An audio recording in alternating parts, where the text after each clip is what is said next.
महादेवी वर्मा ने अपने जीवन में कई प्रसिद्ध व्यक्तियों और सामान्य लोगों से मुलाकात की और उनकी कहानियों और अनुभवों को अपनी रचनाओं में शामिल किया। उन्होंने उन लोगों के प्रति भी विशेष सहानुभूति दिखाई जो समाज में हाशिए पर थे, जैसे कि दृष्टिहीन अलोपी। अलोपी महादेवी वर्मा के जीवन में एक महत्वपूर्ण व्यक्ति थे। अलोपी एक दृष्टिहीन व्यक्ति थे जिनसे महादेवी वर्मा ने मित्रता की और उनकी जीवन शैली और संघर्षों को अपनी रचनाओं में दर्शाया। तो आइए सुनिए अलोपी की कहानी। अंधे अलोपी की घटना शून्य जीवन में उपयोगिता का एक भी परमाणु है या नहीं, इसकी खोज कोई तत्व वैज्ञानिक ही कर सकेगा। मुझे तो उसकी कथा आंसू भरी दृष्टि की छाया में कांपते हुए दुख गीत की एक कड़ी सी लगती है। मैंने उसे कब देखा, ये कहानी भी उसी के समान अपनी विचित्रता में करुण है। वैशाख नए गायक के समान अपनी अग्नि वीणा पर एक से एक लंबा आलाप लेकर संसार को विस्मित कर देना चाहता था। मेरा छोटा घर गर्मी की दृष्टि से कुम्हार का देहाती आवा बन रहा था और हवा से खुलते बंद होते खिड़की दरवाजों के कोलाहल के कारण आधुनिक कारखाने की भ्रांति उत्पन्न करता था। मैं इस मुखर ज्वाला के उपयुक्त ही काम कर रही थी, अर्थात उत्तर पुस्तकों में अंधाधुंध भरे ज्ञान अज्ञान की राशि को विवेक में तपा तपा कर ज्ञान कणों का मूल्य निश्चित कर रही थी। हम लोग भी कैसे विचित्र हैं। जब बर्फ, खस की टाटी, बिजली के पंखे आदि अनेक कृत्रिम उपचारों से भी हम अपनी बुद्धि का पिघलना नहीं रोक सकते, तब दूसरों के ज्ञान की परीक्षा लेने बैठते हैं। यदि मस्तिष्क ठीक स्थिति में हो तो कदाचित हम न्याय के लिए ऐसे अन्यायपरायण हो ही ना सकें। तीसरा पहर थके यात्री के समान मानो ठहर ठहर कर बढ़ रहा था और मेरे हाथ तथा दृष्टि में पृष्ठों पर दौड़ने की प्रतियोगिता चल रही थी। ऐसे अवसर पर किसी का आना हमारी अधीरता में झल्लाहट का पुट देता है। उस पर यदि आगंतुक के कंठस्वर में हमें उसके भिखारीपन का आभास मिल गया हो, तब तो कहना ही क्या। नौकर चाकर सब अपनी अपनी कोठरियों के अस्वाभाविक अंधकार को और भी सघन करके स्वेच्छा से उलूक होने का सुख भोग रहे थे। सोचा न उठ, पुकारने वाले को असमय आने का दंड सहना चाहिए। परंतु भिखारी के संबंध में मेरे संस्कार कुछ ऐसी ही तर्कहीनता तक पहुंच चुके हैं जहां से अंधविश्वास की सीमा रेखा दूर नहीं रह जाती। बचपन से बड़े होने तक माँ न जाने कितनी व्याख्या उपव्याख्याओं के साथ इस व्यवहार सूत्र को समझाती रही हैं कि हमारी शिष्टता की परीक्षा तब नहीं हो सकती जब कोई बड़ा अतिथि हमें अपनी कृपा का दान देने घर में आता है, वरन उस समय होती है जब कोई भूला भटका भिखारी द्वार पर खड़ा होकर हमारी दया के कण के लिए हाथ फैला देता है। माँ के जीवन काल में ऐसे अनेक अवसर आए होंगे जब मुझे सीखा हुआ पाठ स्मरण नहीं रहा, पर जब से वे अप्रसन्न होने की सीमा के पार पहुंच चुकी हैं, तब से मुझे भूला हुआ भी सारी सूक्ष्म व्याख्याओं के साथ याद आने लगा है। भिखारी की आवश्यकता से अधिक मुझे अपनी शिष्टता की परीक्षा का ध्यान था। निरुपाय उठना पड़ा। कई बार पुकारने के उपरांत पुकारने वाली मूर्तियां पत्तों में दरिद्र नीम ही से छाया याचना करने चल पड़ी थी। ए ओ आदि अपरिचय बोधक संख्या में अपना आमंत्रण पहचान कर जब वे लौटी, तब उनके प्रति पग पर मेरा कौतूहल पैर बढ़ाने लगा। चर्म के आवरण में से अपना विद्रोह प्रकट करने वाले अस्थि पिंजर के लिए फटे लंबे कुर्ते को दोहरा कारागार बनाए 11-12 वर्ष का बालक लाठी को एक ओर से थामे आगे आगे आ रहा था और ऊंची धोती और मैली बंडी में अपने कंकाल को यथासंभव मुक्ति दिए एक अंधा लाठी के दूसरे छोर के सहारे टटोल टटोल कर बढ़ते हुए पैरों से उसका अनुसरण कर रहा था। खेत में लकड़ी पर औंधाई हुई मटकी जैसे सिर को हिलाते हुए प्रौढ़ बालक ने वृद्ध युवक को आगे कर न जाने क्या बताया, पर जब उसने मुख ऊपर उठाकर नमस्कार किया, तब ऐसा जान पड़ा मानो नमस्कार का लक्ष्य खजूर का पेड़ है। जीवन में पहली बार मेरा मन प्रश्न के उपयुक्त शब्दों की खोज में भटक कर उस नेत्रहीन के सामने मूक सा रह गया।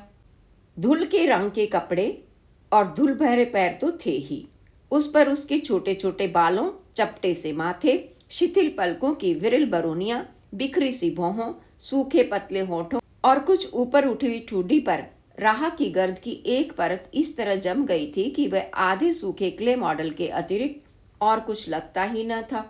दृष्टि के आलोक से शून्य छोटी छोटी आंखें कंचे कांच की मैली गोलियों के समान चमकहीन थी, जिनसे उस शरीर की निर्जीव मूर्तिमता की भ्रांति और भी गहरी हो जाती थी। कदाचित इसी कारण उसके कंठ स्वर ने मुझे अज्ञात भाव से चौंका दिया। इस वर्ग का जीवन खुली पुस्तक जैसा रहता है।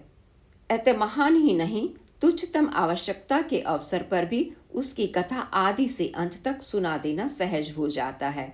इसके विपरीत हमारा जटिल से जटिलतम होता हुआ अंतर जगत और कृत्रिम बनता हुआ जीवन ऐसी स्थिति उत्पन्न किए बिना नहीं रहता जिसमें बाहर के बगुलेपन को भीतर की सड़ी गली मछलियों से सफेदी मिलने लगती है। इसी से हमारी तारतम्यहीन कथा अधिकाधिक अकथनीय बनती जाती है और सुख दुख की सरल मार्मिकता निर्जीव होने लगती है। हम सहज भाव से अपनी उलझी कहानी कह नहीं सकते, अतः जब कहने बैठते हैं तब कल्पना का एक एक तार सत्य की अनेक झंकारों की भ्रांति उत्पन्न करके उसे और अधिक उलझाने लगता है। अंधे आलोपी की कथा में न मनोवैज्ञानिक गुत्थियां हाथ लगी और न समस्याओं की भूल भुलैया प्राप्त हुई। हाँ, उसकी दैन्य भरी वाचालता से पता चला कि चक्षु के अभाव की पूर्ति उसकी रचना ने कर ली है और इस प्रकार पंच ज्ञानेंद्रियों में चाहे ज्ञान का उचित विभाजन न हो सका, पर उसके परिमाण का संतुलन नहीं बिगड़ा। उसका पिता काछी कुलाव तंस रहा, पर बहुत दिनों तक अपने भावी वंशधर की प्रतीक्षा करने के उपरांत उसे याचक के रूप में अलोपी देवी के द्वार पर उपस्थित होना पड़ा। अलोपी देवी कदाचित उस उदार सूम के समान थी जो अपने दानी होने की ख्याति के लिए दान करता है, याचक की आवश्यकता की पूर्ति के लिए नहीं। उनके मंदिर से एक अखंडित मनुष्य मूर्ति भी न निकल सकी। एक पुत्र दिया, वह भी नेत्रहीन। माँ बाप ने उनके दान को उन्हीं के चरणों पर फेंक आने की कृतज्ञता तो नहीं दिखाई, पर उनकी कृपणता की घोषणा कर अन्य याचकों को सावधान करने के लिए उसका नाम रख दिया अलोपी दीन। वही अलोपी दीन अब 23 वर्ष का हो चुका है और काछी पिता अंधे पुत्र से पितृ ऋण का ब्याज मात्र चुकाकर मूल को अपनी सेवा से चुकाने के लिए पितरों के दरबार में चला गया है। माँ तरकारियां लेकर फेरी लगाती है, पर पुत्र को अच्छा नहीं लगता कि जवान आदमी बैठा रहे और बुढ़िया मर मर कर कमावे। इसी से शाक तरकारियों के तत्ववेता ताऊ से यहाँ की चर्चा सुन वह काम की खोज में निकल पड़ा है। ऐसा आश्चर्य से मेरा कभी साक्षात नहीं हुआ था। जीवन से अनजान किशोरों की संख्या कम नहीं, जो सुखों के साधनों के लिए उस माँ से झगड़ते हैं जिसकी उंगलियों के पोर सिलाई करते करते छलनी हो चुके हैं। कुलवधुओं के समान आंसू पीने वाले युवकों का अभाव नहीं, जिनका पौरुष न दरिद्र पिता का सब कुछ छीन लेने में कुंठित होता है और न भिक्षावृत्ति से मूर्छित। अपनी पराजय को विजय बनाने वाले ऐसे पुरुषों से भी समाज शून्य नहीं, जो छोटे बच्चों को छोड़कर दिन दिन भर परिश्रम करने वाली पत्नियों की उपार्जित पैसों से सिनेमा घर की शोभा बढ़ा आते हैं। साधारणतः आज के पुरुष का पुरुषार्थ विलाप है। जितने प्रकार से, जितनी भावभंगियों के साथ, जितने स्वरों में वह अपनी निराश जीवन का मरसिया गा सके, अपनी असमर्थता का स्यापा कर सके, उतना ही वह स्तुते और उतना ही अधिक पुरुष नाम के उपयुक्त है। अंधी आंखों को आकाश की ओर उठाकर अपने पुरुषार्थ की दुहाई देने वाले अलोपी को ऐसी परंपरा के न्यायालय में प्राण दंड के अतिरिक्त और कुछ नहीं मिल सकता था। कुछ प्रकृति स्थित होकर मैंने प्रश्न किया, तुम यहाँ कौन सा काम कर सकते हो? अलोपी पहले ही सब सोच समझ कर आया था और वह देहात के खेतों से सस्ती और अच्छी तरकारियां लाएगा, मेरे लिए और छात्रावास की विद्यार्थिनों के लिए। अपने जीवन व्यापी अंधेरेपन में वह ऐसा व्यवसाय से उलझा हुआ कर्तव्य किस प्रकार संभाल सकेगा, ये पूछने का अवकाश न देकर आलोपी ने अपने फुफेरे भाई रघु की ओर संकेत कर बताया कि उन दोनों के सम्मिलित पुरुषार्थ से कठिनतम कार्य भी संभव होते रहे हैं। प्रस्ताव अभूतपूर्व था, पर मैं भी कुछ कम विचित्र नहीं। इसी से रघु और आलोपी अपने दुर्बल कंधों पर कर्तव्य का गुरु भार लाद कर लौटे। दूसरे दिन सवेरे ही एक हाथ में रघु की लाठी का छोर थामे और दूसरे से सिर पर रखी बड़ी सी छाबड़ी संभाले हुए आलोपी मालिक हो पुकारने लगा। मुझे क्या क्या पसंद है ये जानने के लिए जब वह अनुनय विनय करने लगा, तब मैं बड़ी कठिनाई में पड़ी। कुछ तरकारियां डॉक्टरों ने मेरे पथ्य की सूची में नहीं रखी हैं और शेष के लिए सदा से यही नियम रहा है कि जो भक्तिन के विवेक को रुचे वो मुझे स्वीकृत हो। फिर जिसे वर्ष में कुछ महीने दही पर, कुछ फल पर और कुछ खिचड़ी दलिया आदि पत्ते पर बिताने पड़ते हों, वह रुचि के संबंध में वीतराग हो ही जाता है। पर आलोपी को निराश न करने के लिए मैंने वह सब ले लिया जिसे वह मेरे लिए लाया था। पैसे देते समय आलोपी ने कहा वह महीने पर लेगा। जब मैंने अपने भूल जाने की संभावना और हिसाब लिखने की विरक्ति की व्याख्या आरंभ की, तब उसने बहुत विश्वास के साथ समझाया कि वह 10 तक पहाड़े और पहली किताब के विद्वान ताऊ की सहायता से मेरा हिसाब ठीक रखेगा। छात्रावास का वहां की मैट्रन रखेंगी ही। वहां इस युगल मूर्ति को लेकर जो विनोदात्मक कोलाहल मचा, उसके संबंध में गिरा अनयन नयन बिन बानी कहना ही कठिन होगा। पर 2-4 दिन में ही आलोपी सबकी ममता का पात्र बन गया। उसे जो स्वच्छंदता प्राप्त थी वह दूसरे नौकरों को मिल ही नहीं सकती थी। मेस के लिए आंगन के एक कोने में वह पैर फैलाकर बैठता और तोल कर लाई हुई तरकारी फिर वहां के बड़े तराजू पर तोलने लगता। उसका स्पर्श ज्ञान इतना बढ़ गया कि लौकी, कद्दू, कटहल आदि को हाथ में लेते ही वह उनका तौल बता देता था।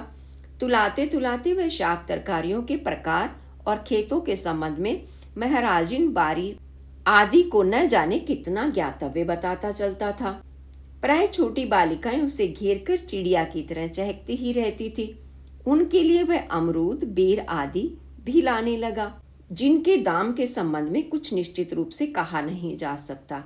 एक दिन जब कॉलेज के फल वाले ने शिकायत की कि अंधा फल लाकर बच्चों को बांटता है जिससे उसके व्यापार को हानि पहुंचती है, तब मैंने आलोपी से पूछा। उसने दांत से जीभ की नोक दबाकर सिर हिलाते हुए जो उत्तर दिया, उसका भावार्थ था कि दाम उसे मिल जाता है।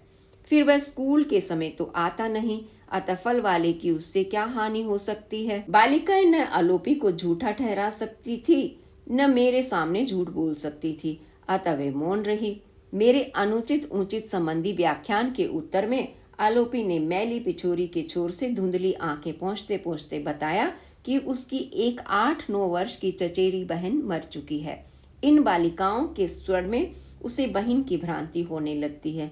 इसी से अपनी दरिद्रता के अनुरूप 2-4 अमरूद, बेर, जामुन आदि ले आता है। उसके देहात में तो ऐसी चीजों का कोई दाम नहीं लेता। फिर वह कैसे जानता कि शहर में ऐसे देना बुरा माना जाता है। दाम देकर खरीदता तो लेना किसी तरह उचित भी हो सकता था, पर वे फल उसे तरकारियों के साथ घलुए में मिल जाते हैं। इनसे पैसे बनाने की बात सोचकर उसका मन जाने कैसा कैसा होने लगता है। उन्मुख आलोपी के मुख का भाव देखकर मैं अपने डपोर शंखी न्याय का महत्व तो समझ गई। तब मेरा मन अपने ऊपर ही खींच उठा। कहना व्यर्थ है कि आलोपी को अपने सिद्धांत में कोई परिवर्तन नहीं करना पड़ा। आलोपी के नेत्र नहीं थे, इसी से संभवतः वह न प्रकृति के रौद्र रूप से भयभीत होता था और न उसके सौंदर्य से बहकता था। मूसलाधार वृष्टि जब बर्फ के तूफान की भ्रांति उत्पन्न करती, बिजली जब लपटों के फव्वारे जैसी लगती और बादलों के गर्जन में जब पर्वतों के बोलने का आभास मिलता, तब रघु तो चलते चलते बाहर से आंखें छिपा लेता, पर भीगे चिथड़े के गुड्डे के समान आलोपी नाक की नोक से रिसते हुए पानी की चिंता न कर भीगी उंगलियों से फिसलती लाठी थामे और हरे खेत के खंड जैसी छाबड़ी संभाले इस तरह पांव रखता मानो उन्हें आज ही पृथ्वी का पूरा परिचय प्राप्त करना है। एक बार भी कीचड़ में पैर पड़ जाने पर रघु की खैर न थी, क्योंकि आलोपी आंख वाले के पथ प्रदर्शन में ऐसी भूल अक्षम्य समझता था। जब शीत बर्फीले तारों का व्यू सा रस देती और पक्षाघात की सांस जैसी हवा बहती, तब रघु पतले कुर्ते में मृगी के रोगी के समान हिलता और दांत बजाता चलता, पर आलोपी सारी शक्ति से ठिठुरे होठों के कपाट बंद किए और सर्दी से नीले नाखून और ऐंठी उंगलियों वाले पैरों को तोल तोल कर रखता हुआ आता। ग्रीष्म में जब धूल ऐसी जान पड़ती मानो कोई पृथ्वी को पीस पीस कर उड़ाए दे रहा है और लू जलते हुए व्यक्ति की तरह चित्कार करती हुई इस कोने से उस कोने में दौड़ती फिरती, तब हाथ से आंखों पर ओट किए हुए रघु के जल्दी जल्दी उठते हुए पैर मुझे भाड़ में नाचते हुए दानों का स्मरण दिलाते थे। पर आलोपी पलके मूंदकर आंखों के अंधकार को भीतर ही बंदी बनाता हुआ अपने हर पग को इतनी धीरता से जलती धरती पर रखता था मानो उसके हृदय का ताप नापता हो। बसंत हो या होली, दशहरा हो या दिवाली, आलोपी के नियम में कोई व्यतिक्रम कभी नहीं देखा गया। एक बार जब अपनी लंबी आक्रमणता पर लज्जित हमारे हिंदू मुस्लिम भाई वीरता की प्रतियोगिता में सक्रिय भाग ले रहे थे, तब आलोपी पहले से दुगनी बड़ी डलिया में न जाने क्या क्या भरे और एक बड़ी गठड़ी रघु की पीठ पर भी लादे सुनसान रास्ते से आ पहुंचा। उसके दुस्साहस ने मुझे विस्मित न करके क्रोधित कर दिया। तुम हृदय के भी अंधे हो, ऐसी अंधेरी गलियों में प्राण देकर कुछ स्वर्ग नहीं पहुंच जाओगे। आदि आदि स्वागत वचनों के उत्तर में आलोपी बैंगन लौकी टटोलने लगा। मेरे आंगन में तरकारियों का टीला निर्माण कर वह वैसे ही मूक भाव से छात्रावास की ओर चल दिया।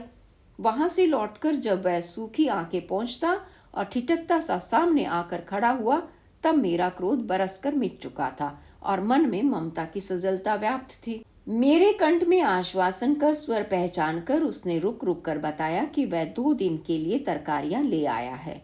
मैट्रन से उसे ज्ञात हो गया था कि उनके भंडार घर के अचार समाप्त हो चुके हैं और बड़ियों में फफूंदी लग गई है।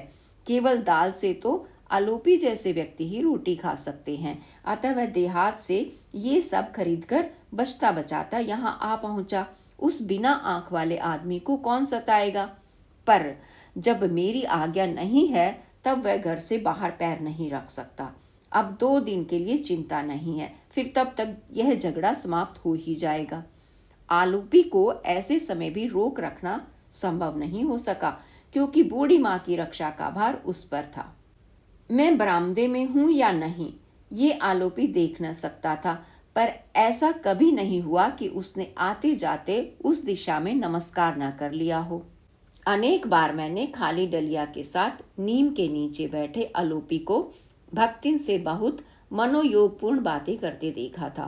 वार्तालाप का विषय भी कम महत्वपूर्ण नहीं रहता था। मुझे करेला अच्छा लगता है या कटहल, कचनार की कली पसंद है या सहजन की फली, मेथी का साग रुचिकर होता है या पालक का, मीठा नींबू लाभदायक है या संतरा, आदि प्रश्नों पर गंभीरता से वाद विवाद चलता। एक बार की घटना अपनी शुद्धता में भी मेरे लिए बहुत गुरु है। मैं ज्वर से पीड़ित थी। कई दिनों तक बरामदे को नमस्कार कर आलोपी ने रघु से कहा, जान पड़ता है इस बार गुरुजी बहुत गुस्सा हो गई हैं।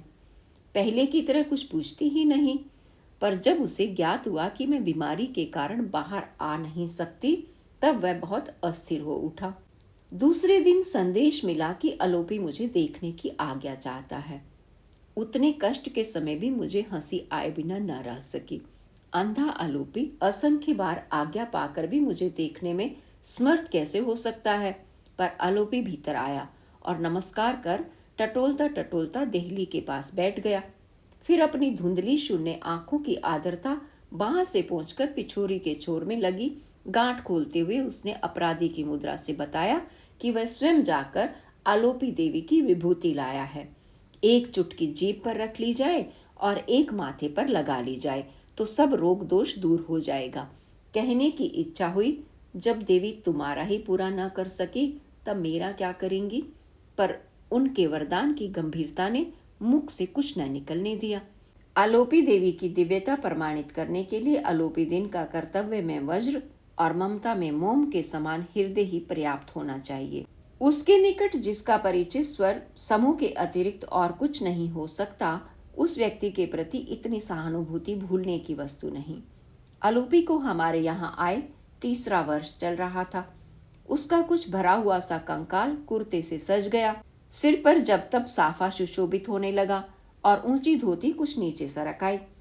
साधारणतः महीने में 70 रुपए से कुछ अधिक की ही शाक तरकारियां आती थी। दाम चुकाकर और रघु को कुछ देकर भी आलोपी के पास इतना बचा रहता था जिससे वह अपनी माँ के साथ सुख से रह सके। और एक दिन तो रघु ने हंसते हंसते बताया कि दादा का रुपया उसकी माई गाड़ कर रखने लगी है।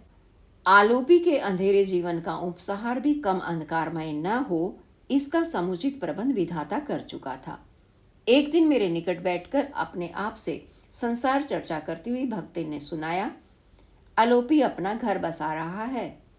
मैं इतनी विस्मित हुई कि भक्तिन की कथाओं के प्रति सदा की उपेक्षा भूलकर क्या कह उठी, और तब भक्तिन ने उसी प्रसन्न मुद्रा से मेरी ओर देखा जिससे भीष्म ने रथ का पहिया ले दौड़ने वाले कृष्ण को देखा होगा। पता चला उसके कथन का प्रत्येक अक्षर बिना मिलावट का सत्य है। एक काचिन जो 2 पतियों को मुक्ति दे आई है, अंधे के लिए स्वर्ग की रचना करना चाहती है, पर आलोपी की माँ अपने वरदान में मिले पुत्र को अब फिर दान में देना स्वीकार नहीं करती। गर्मियों की छुट्टियों के बाद लौटकर सुना कि आलोपी की माँ अलग रहने लगी और नई पत्नी ने आकर घर संभाल लिया। फिर एक बार उसे देखने का अवसर भी मिला। मझोले कद की सुगठित शरीर वाली प्रौढ़ा थी। देखने में साधारण सी लगी, पर उसके कंठ में ऐसा लोच और स्वर में ऐसा आत्मीयता भरा निमंत्रण था जो किसी को भी आकर्षित किए बिना नहीं रहता, और कुछ विशेष चमकदार आंखों में चालाकी के साथ साथ ऐसी कठोरता झलक जाती थी जो उस पर विश्वास करना असंभव नहीं तो कठिन अवश्य कर देती थी। आलोपी उसे कंठ स्वर से ही जानता था, इसी से कदाचित वह विश्वास कर सका। रघु घर का भेदिया था। इसी से सब जान गए कि उसकी नई भौजी को रुपए की चर्चा के अतिरिक्त और कोई चर्चा नहीं सुहाती। कभी वह जानना चाहती है कि आलोपी ने गाड़े दिन के लिए कुछ बचा रखा है या नहीं। कभी पूछती है कि उसके पछेली और झुमके किस कोने में गाड़ कर रख दिए जाएं। आलोपी इस ढहते हुए स्वर्ग में 6 महीने रह सका। फिर सुना कि उसकी चतुर पत्नी सब कुछ लेकर उसे माया पाश से सदा के लिए मुक्ति दे गई है। वह बेचारा तो कई दिन तक विश्वास ही नहीं कर सका। खुदे गड्ढे को टटोल टटोल कर देखता और फिर द्वार पर बैठकर उसकी प्रतीक्षा करने लगता है। जब परोपकारी पड़ोसियों ने उसके विश्वास की शिला को युक्तियों की एक से एक मर्म भीती सुरंगों से उड़ा दिया, तब वह बीमार पड़ गया। पर निरंतर कर्मयोग में दीक्षित पुलिस को यह शुभ समाचार देने की चर्चा चलते ही वह प्रशांत निराशा भरी दृढ़ता से कहने लगता, अपनी स्त्री की हुलिया लिखवाकर पकड़ मंगाना नीच का काम है। आलोपी कुछ अच्छा होने पर आने लगा, पर उसमें पहले जैसा जीवन नहीं रह गया था। पैर घसीट घसीट कर चलता, हाथ से लाठी छुट छुट पड़ती। एक बार मेरे बरामदे की दिशा में नमस्कार करते समय छाबड़ी नीचे आ रही।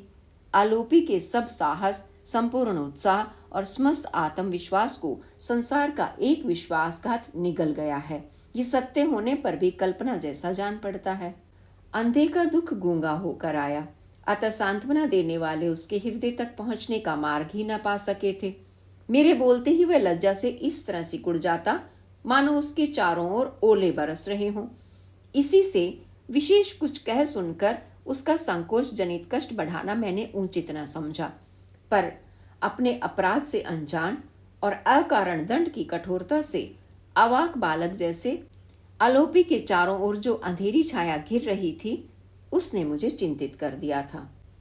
उसकी मां बड़ी मानता से प्राप्त अंधे पुत्र का सब अपराध भूल गई थी, पर हठी पुत्र ने अपने आप को क्षमा नहीं किया, अतः उन दोनों का वह करुण मधुर अतीत फिर न लौट सका। मैं दशहरे का अवकाश घर पर ही बिता रही थी। आलोपी एक दिन तरकारियां देकर संध्या समय तक मेस में ही बैठा रहा।